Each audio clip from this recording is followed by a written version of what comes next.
আসুন আপনাকে একটি গল্প শোনাই। The great banana slip.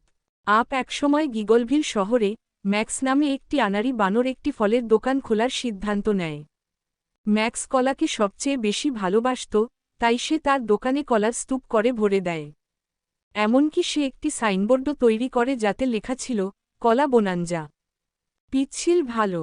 কিন্তু ম্যাক্সের একটা সমস্যা ছিল, সে ছিল গিগলভিলের সবচেয়ে পিচ্ছিল বানর। প্রতিবার কলা স্তূপ করার চেষ্টা করলে, উফ, সে একটিতে পিছলে যেত এবং নরম ফলের স্তূপে পড়ে যেত। একদিন মেয়র হিপ্পো ম্যাক্সের দোকান দেখতে এসেছিলেন।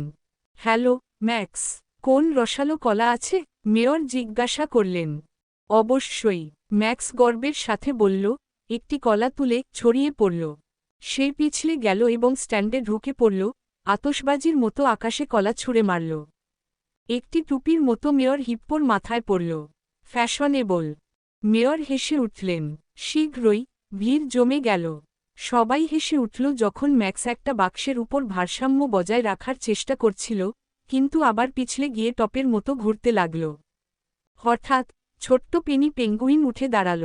ম্যাক্স, তুমি মজার। এটা একটা শো হওয়া উচিত, স্ট্যান্ড নয়। আর ঠিক এভাবেই ম্যাক্স প্রতি শনিবার শহরের চত্বরে দ্য স্লিপারি ব্যানানা শো এর তারকা হয়ে উঠত।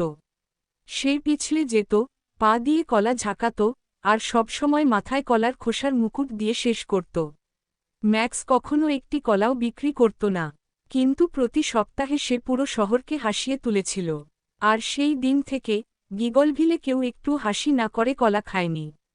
তুমি যদি পশু পাখি, বাচ্চা বা কোনো নির্দিষ্ট পরিবেশের সংস্করণ চাও তাহলে আমাকে জানাও।